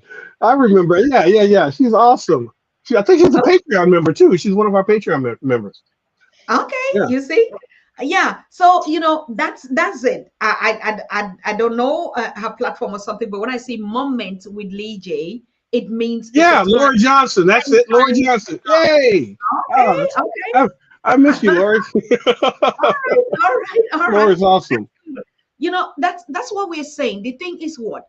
We're multiplying it. We're having the different platforms, but imagine that you spend your quality time now. Like Rev, you're just saying the right thing. Mm-hmm. I live and feed, when I said my energy, my psyche on Pan-African Daily, sitting, watching, getting, listening, bring anything from the ancestors, because like you say, it is diverse. It's not just about chematology, it's not about Egyptology. Professor James Small says it all the time. Pan-African Daily TV, not for him, every time he comes, it's even more just than Africa, it's something else. But I don't sit down and plan it. I get the message from Ama. I get it from our ancestors. I get it from the creator. Even the topics, the speakers, he gives the energy. Who has to tell us what today? Because remember, all of us are messengers with a mission. I mean, can you remember how it's 2 days ago that I wrote to you? I said, Rev, can you come on? And you're like, oh God, we didn't even plan this. I completely forgot. I'm not lying. I completely forgot. I said, I was telling the Queen last night, I took her to dinner, and I said, maybe Dr. Tata told me to be on yesterday, and I couldn't even do yesterday, tomorrow, Tuesday. I said, oh my God, I completely forgot that we were supposed to do something every month around the same time. So I sent her a text with question marks in it. I said, what are you talking about, Dr. Tata? You're supposed to be on tomorrow. Oh my God. So I spent literally all of yesterday putting this PowerPoint presentation and lecture together just for you, just for the community. So I'm glad. Thank God. But I've got so much content. That's the easy part. The hard part is curating it because I've got so much to give.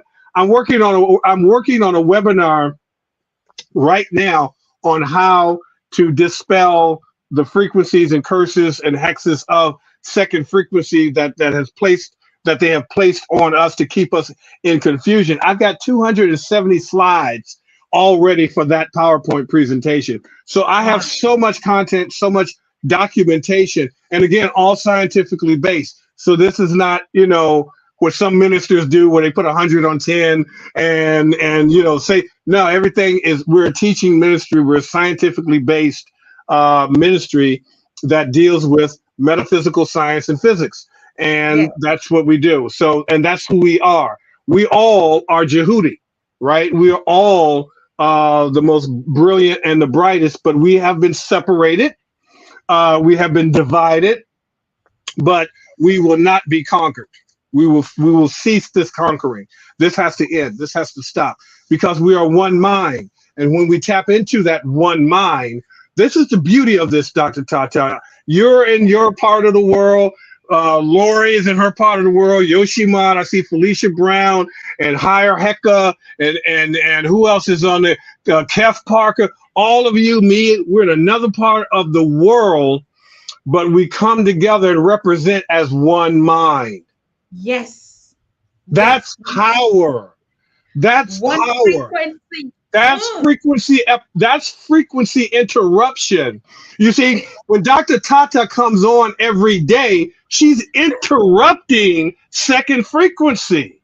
When you sit and make a point every day to wake up in the morning, watch Dr. Tata work. Go before you go to bed. Watch First Frequency of Oneness or something I've done or whoever it is. You're breaking that signal. You're taking their power away, and you're taking your power back. And that's the power that's what it means by one mind, one thought, one idea. We are made in the image and likeness of perfection. If I keep my mind on that one perfection, on that perfect thing that created me, then I start to remove my imperfections. Yes. Ashe. Ashe. In Africa or in Cameroon, we say pepper them. Pepper them. Pepper them? Pepper them. What does that mean? You know our spicy pepper, right? Yes. I love it. I love it. It's a pepper them like, yes. Exactly what you're just saying, interrupting. We have to make this interruption on daily and intentionally and purposefully. That's right. That's right. An entertainment. If you take it like, okay, maybe I don't have something to do now, I'm not busy, let me just watch. If you intentionally say, you know what, I have to interrupt this frequency. Right. No, it's not going through. And you constantly focus on that. It's your daily food. You eat, you breathe, you sleep, you wake up, you do your affirmation. That's right. 3 times a day, you drink water and mind your African business. Hey, I'm telling you, like you say, a lot of people are saying we need a 400 years plan. I say, no. 400 years plan, no. If we stay constant like this, Ref, you said it, we're going to hit it out in one generation. Absolutely. I believe. Absolutely. Yes. Love this. Oh, this has been good. Wow. Thank you. Do you want to wrap it up? Sure, we can wrap it up if there's no more questions or comments from the group. But family. So I'm kind of I'm very methodical in how I work. I took 10 years to study and interview all the great Kemetic Afrocentric masters, and I got all of the information on who we are, and I took a deep dive into the metaphysics, what Professor James Smalls would refer to as ancient African sacred science. I took a deep dive into that to understand how to manifest and how to manifest. You're bad. How to manifest and manipulate the matter in energy, because you have had on what's his name, Ron Spears, the physicist, on your platform, and so yes. Ron has taught us that black matter lives and that we are black matter. Therefore, we must be the only matter that matters is black matter. Mm-hmm. But now we need to know how to move and manipulate black matter. How do we move it? How do we mold black matter into the life and lifestyle that we want to have and deserve to have? That's what my specialty is. So it's going from as above to the so below. And what does that transition look like, or multiple transitions? Because as you ascend in consciousness, it's like being on an airplane going through turbulence. As you go through each 1,000, 10,000, 20,000, as you go through each layer, it gets bumpy and shaky. Sometimes, I don't know if you've ever been on a plane where you feel like this is a metal tube about to crack open, because I mean it's like somebody's shaking you by the collar sometimes, that turbulence, and it scares the heck out of you. Well, that is what we call the identity crisis. That's the part where that old way of thinking, that refeeding process that I talked about earlier, that's what's happening. That old thought is mixing with the new thought, and it's causing a tantrum because that old self wants to live, but it's dying. And as a result, there's turbulence as you go to that next level before you have smooth air. So most of us stop because we can't handle the turbulence. And so we stay at 1,000 feet. We never get to 30,000 feet. We stay at 1,000 feet because it's safe. It's not safe because in 1,000 feet, the likelihood of you getting killed and run over by other cars and vehicles is much higher than if you were 30,000 feet above all of the things that were happening below. Yes. So understand that whatever you want and have wanted, whatever your desires that you have or have right now, it's time to dust those ideas, dust those goals off the shelf, pull them off the shelf, recognize that you already have the wealth on your shelf. You probably already have all the books that you need. You already got Dr. Tata. You know where I'm at. You already have everything that you need to manifest your best life and to be able to get there with mental health and to be able to stay there and sustain it. Mm-hmm. So that I say, don't give up, don't shut up, and don't let up until Amma takes you up. Aye. All right. Just talk about your next appearance and you will not forget because you know me.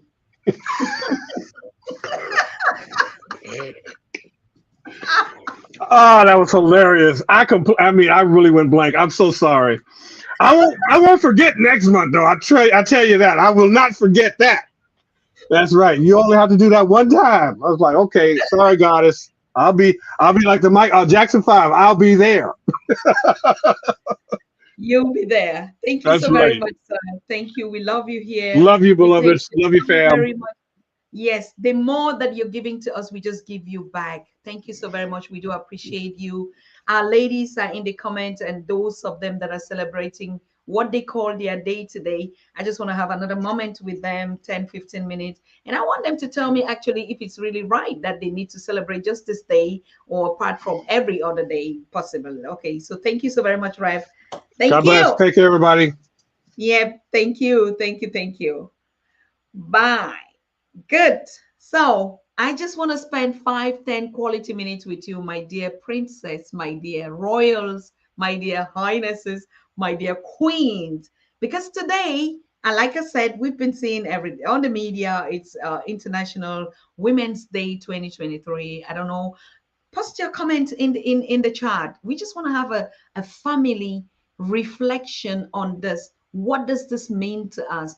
Is that the way our ancient Black Africa celebrated women? That's the first question.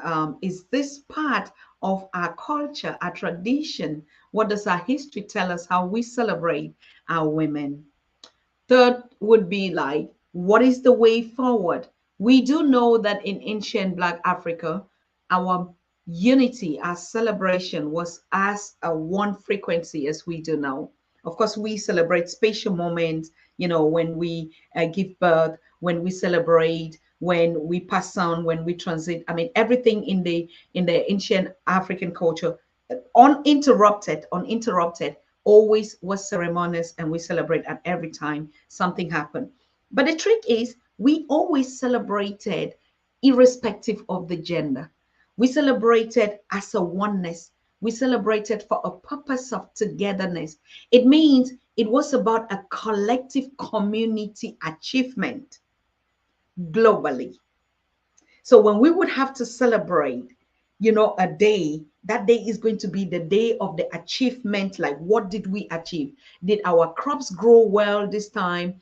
Did we have rainfall, that we had new yam? That's why we had like yam festivals. We have like marriage festivals. We have like birth ceremonies. We have like, it always was a period of celebration. But honestly speaking, I grew up, in the village, and I never saw a day that was meant just like, oh, we have to celebrate our powerful women because, you know, they've been the ones that are driving the communities. Of course, we gathered when it was at any instance in life, it was always in a community style.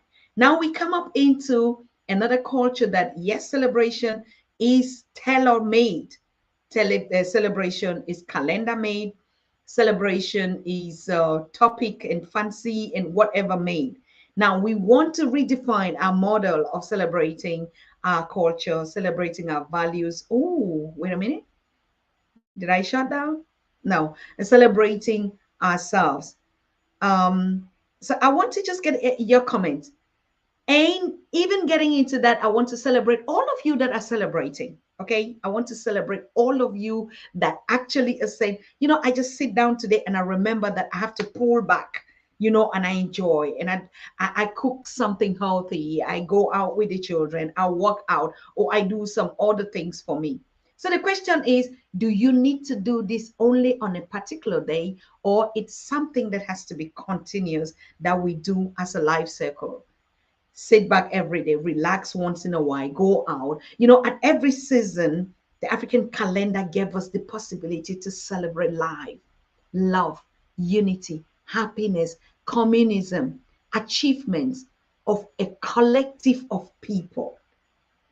It was not a chop, just like just like the partition us, like you saw in that map. It's the same thing. Like, you know, now we have to put the women in a category. We put the men, we put the children, we put the fathers, we put the, you know, at every season, we put even love on a day. That is a special time. And every other time, no, no, no, no, no, no, no, no. You can do every other thing, or you can cheat with your wife, or your wife can. And then at or on a certain day, that we sit down together and say, let's feel family, and we buy flowers and we cheese and we do, and then we go back after that day, 24 hours. Now we can go back again and wait for next year. The African secret science of celebration is a collective achievement that is not gender specific. We have to begin to learn to celebrate life. Be thankful for your achievement, for your achievements every day. Yes, if it's a special day that we then say we go out like we do our festivals and do that, it's also okay. But we are saying, do not limit your achievement. Do not limit to thank yourself as queens that are rising, and keep it and package it for one day in a year. It is a continuous thing. It is a vibration. It's like I say, oh no, I'm not going to be happy today. I have to do it tomorrow. I have to wait until this day, and then I go to the shop, I buy fancy things, and then I just drink. And like on the continent, oh my God, they're doing marching. Women will be out today. Most of them would even get hurt, you know, and just happy. And the question is, look at even the systems that are putting us on this hype. What is it actually that has changed in the lives of Black women, African women? Like Black History Month, after this, and these calendars are so strategically planned. Black History Month, after Black History Month, then they enter into the whole euphoria of a Women's Day. And while we are congratulating, celebrating the achievement, the heroism, the freedom fighters like Queen Harriet Tubman, like Queen Zinga, and all the other queens that we say, hey, they did this. We talk about their stories because we learn. Now, these other political kind of celebrations, what I call merrymaking. I mean, on the continent, it's about drink and drunk, get drunk, particularly in my country, Cameroon.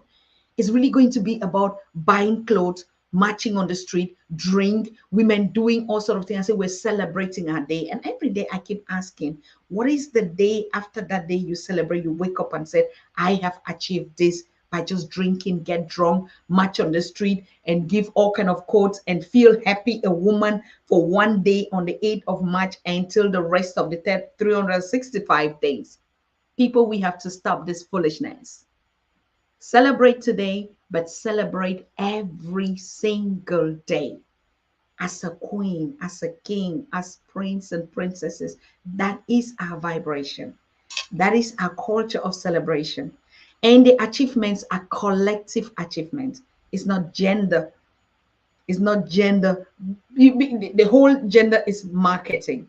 So we have to buy some stuff and flowers and this, and men feel like, oh no, today I say no, we celebrate our queens. No, men celebrate your queens every day. That's our African culture. The kings celebrate us every day of our life. It is not just one day then that they would then, or on a certain, I don't know, February, they buy you bouquets and then throw some roses and they like, I feel a queen today. A queen is a queen every single day. So as a king, there is no moment that is special. Every moment is special until there's just no limit. Okay. Every moment we want it. So, yes, we're congratulating ourselves today. We celebrate ourselves today. But remember, we celebrate it every day. Every day. We have to disrupt. We have to pepper them. Pepper them every day. Every day. Otherwise, that's what Rev was saying. That's what we have to conquer. We have to conquer that mindset of I do it today, oh, I'm better today, and then tomorrow. If you live in your achievement, in that oneness with the creation, with you, and you know you're the first frequency, you know you are the queen, you know you're the king. I mean, does royalty end on a day? Come on, give me a break. So, yes, these are all the systems that we have to not stop it. We can stop it. It's the way it is. It's fine. But we interrupt by stepping up our own frequency of getting there, what we want, our happiness, our health, our families, our community, taking care of one another, connecting, uniting in power through our business, through our businesses, through our platforms, through our continent, through our people, wherever they are. It is a daily duty. It is a daily celebration of the work. As a matter of fact, we are celebrating right now by just doing our stuff over and over and over. There is nothing that can beat this kind of excellence. There is nothing that can beat this kind of empowerment that we're right here, right now. Nothing. The moment that we're giving up some kind of things that would have been doing, just spending time, listening to good lectures, eating the real food, organic food that the Reverend cooked. You understand? We have to start changing our own algorithm, because otherwise, the consequences that we always face here. So, like when we start using our own words, sweet potatoes, sweet sugar, then you just understand. We're coming out with our own vibe here, so that each time when we want to describe a situation, we're not going to be penalized or blocked, or this is because you use a certain word. That is, we have to create our own African words to describe circumstances, situations, whether it's going to be in any language, in patois, right? Or like pepper them, it's already. So we don't need to begin to. So it's the same thing that we're creating here. I still wrap my tongue, and wrap my tongue cannot pull out certain things, but at any certain moment, I wanted you to get a message. I mean, like the way we are putting it. All right. So yeah, this is a lovely line, disrupting this. A second, as Dr. put it, Cameroonian dialect, pepper. Pepper them. Yes. Pepper them is actually, like you heard Jamaicans say it as well. And our brother will say, yes, they also say pepper them. So in the islands, they do it the same thing. So yes, we're going to be creating, coming out really with our own. So my queens, I want to leave you with one note. You are the queens and the creator of the universe, of humanity. You need to celebrate that royalty, the spirit in you first. Start with you, celebrating you as the queens, queen mothers, queen daughters, princesses. Start by, and each moment counts every day. Okay, whether you are eating, eat like a queen. Whether you drink your water, I'm telling you, hey, our village champion mothers have it all. Even the way they drink, the way they put their, if it was a bottle of wine, they drink it and they put it like this. Don't you know it? Haven't you seen it? Maybe in the Caribbean or on the island? No, they don't just drink this kind of popular tuk, tuk, tuk, tuk, no. And my mom will first of all clean our calabash, pull it, fix it, make sure everything is like, caress it, and then we open it with style, and then we before we drink it, we put it on the. So it's a whole royalty. It's a whole body work, art, music, spirit that are connecting. It is more than just a fantasy of going out, setting a table, eat a meal, then drink something, and then wear some colorful things that they just even get your money to eat. You don't even know the things that are the writing on it. You don't even have the designs of your ancestries or who you are on it. And you just go and buy and drink and get, and it's a mess. But we are fixing all these traumas. That is why the topic of today, we actually intentionally put it the trauma, because it's the trauma of when these things are going around us. When this ordered energy comes on days like this that they planted, and you see that madness in us, you see how we actually are acting on that, caught in that trap, like he said, that caught in moment of the trauma. And how do we interrupt it? Exactly like we say, pepper them. Okay. I wish you women a happiest and a glorious day, and our kings and our children and our family, as you go back to your respective services, whether you're going to bed or you're going to work or you're going to do anything. Please keep this in mind. You are of the royals. You are of the queens and the kings and the princes. It's not for anything that royals are the way they are. So begin to act, not just act, do. Be one. Don't become. Don't want to. Don't want, like, I dress like a royal, I speak like a royal. And it doesn't mean you need to put some kind of crazy stuff, but it's the whole thing in your system. In your system of being royal. You respect your system. It's the same thing, like I keep saying. If you call your wife every day my queen, it is difficult for you to abuse her. Even just to say something that will hurt her a little bit. The fact that you put the terminology, my queen, everything just comes down and melt any tempers. They will just chill. Try it.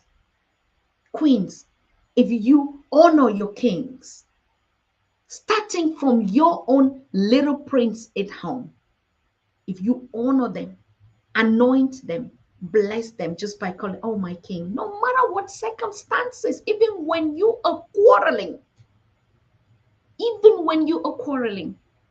no, I don't agree, my king.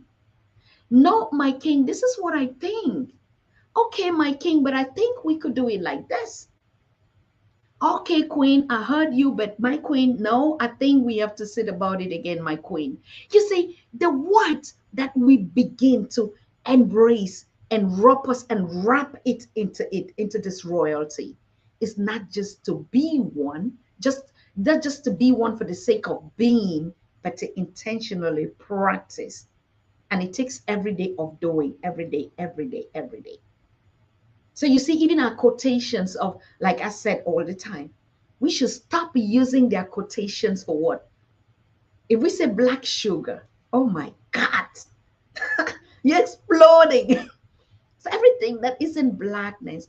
So we keep changing the narratives, even quotations, the words, the keyword, the kind of popular things we, oh, honey, baby, there's a, please, let's step up the game and put some pepperish, sugarish, everything, tropical melange into it. Okay, pardon my French. But of course, that's just what I wanted to leave us with on this special day, for those that find it special and say it's the Women's Day and say it's the King's Day. Please, let's tap it today and start it tomorrow with another vibration and another frequency. So thank you so very much.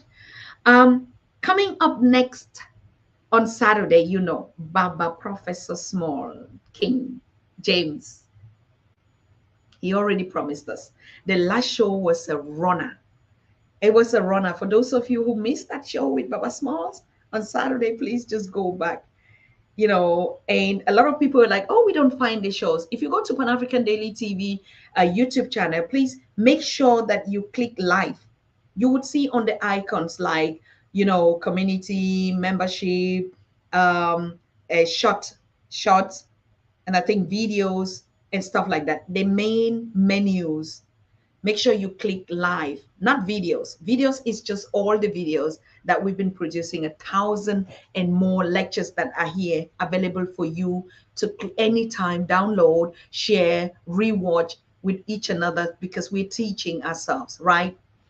But when you want to watch the latest, like the ones that we're producing now, like this show, after when it's uploaded, is going to be on the live. So you make sure you always click the button live. So when you click the button live, you're going to watch the latest show. And that's where you can find Professor James Small show. That's where you can find Dr. Tata's show on agriculture and the other shows that we've just been doing this week. All right. So yes, Professor James Small is coming again on Saturday. I have a very big news. I don't want to reveal it to you. It will be a present that I will give to you by the end of month. Okay. I'm not pregnant. Don't be scared that I'm going to give you a baby. I mean, you all saw me at Black Excellence, right? But I have a big present that I have to give this community that is unimaginable, and I will reveal it to you at the end of the month. So you guys make sure you stay awake, okay? You stay awake, you stay awoke, and it will be brought to you right live here on the Pan African Daily TV. So, wow. What more else can I say? I'm just like thanking all of you that are here. Oh, Angelina Pezan Mukum Angelina. This one is my sister queen. Thank you, thank you, thank you, thank you. She's watching from Europe, Germany. And may I know where you guys are watching from? We have 5 minutes just to give you a shout out. I know Davon Treat is saying, what country are you from? I'm from Africa, brother. I'm from Africa. Was born and raised in Cameroon. Sister Felicia Brown, I can see you here. I see Synovia, Cheryl in the place, and all of us. I'm learning how to prepare my own dishes. Oh, yes, please come and do. Emma Dasi, my sister queen, my junior sister, she's watching also from Europe, Germany. Thank you so very much for being here.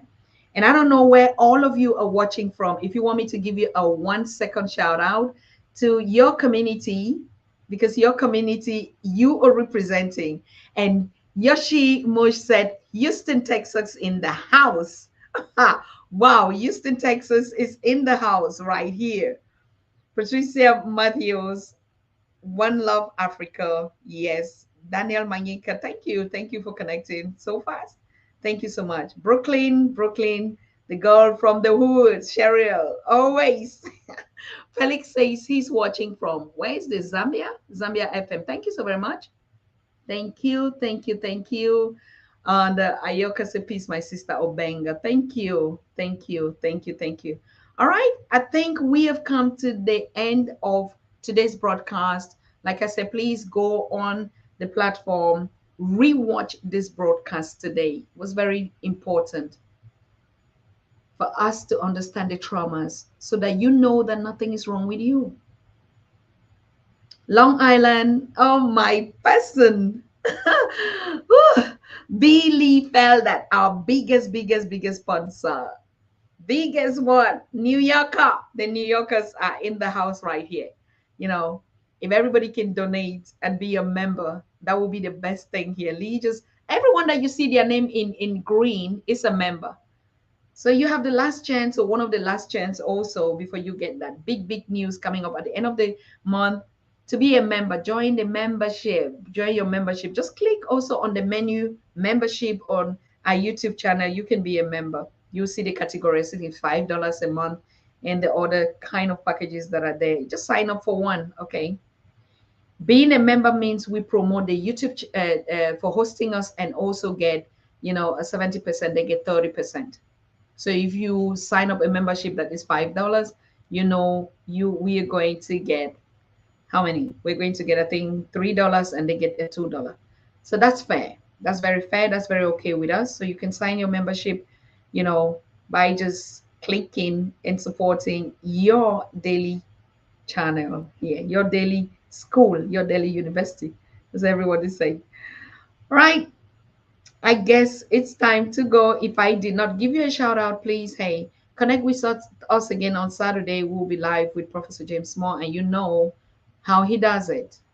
You know what is cooking. You know how he's going to give it to you, all right, for us to stay Afro Afro. I don't know how could we even put it. Don't worry, I'll come up with a nice term next time. For us to stay in our Africanness, all right, in our Africanness, in our Pan-Africanism, in our Black consciousness, in our Black everything Black. Okay, yes. Haven't you noticed that these days I just put on only Black? I didn't even see anybody ask. I'm tired of colored, just Black. Finger say he's watching from Canada. Thank you so much, Finger. Greetings to our community out there in Canada. Yes, and we hope to see us very, very soon, okay? Keep watching, keep sharing, keep loving us, keep being African. We do love you here. Bye-bye. Have a nice day, nice night, nice sleep, nice everything. I'm just looking for our... If you don't get the jingle, you don't get the music, please never mind. You know what it is with us. You are watching the Pan-African Daily TV with Dr. Susan Tata. The Africa we want. Unity, consciousness, our culture, our spirituality, our history. One Africa for Africans worldwide. Motherlands calling its diaspora home. Join my voice. Join my team. Join my campaign. Campaign 21 hashtag 1 million subscribers on the Pan-African Daily TV YouTube. Be a volunteer. Apply now. Be the new Africa.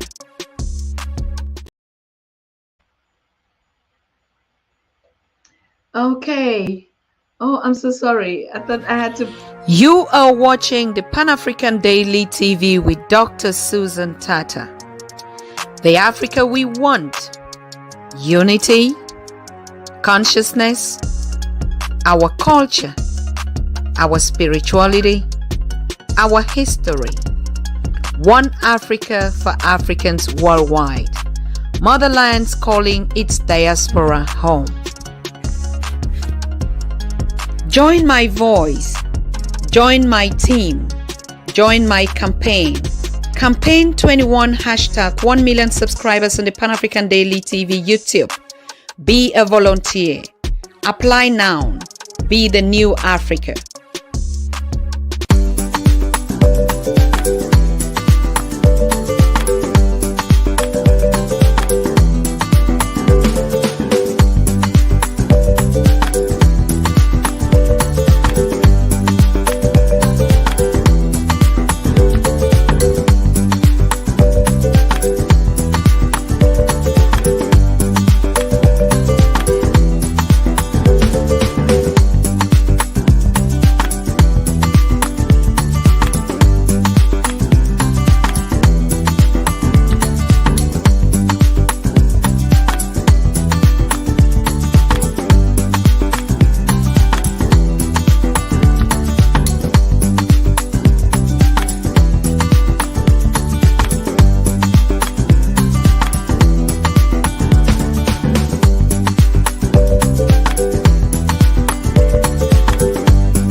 Okay.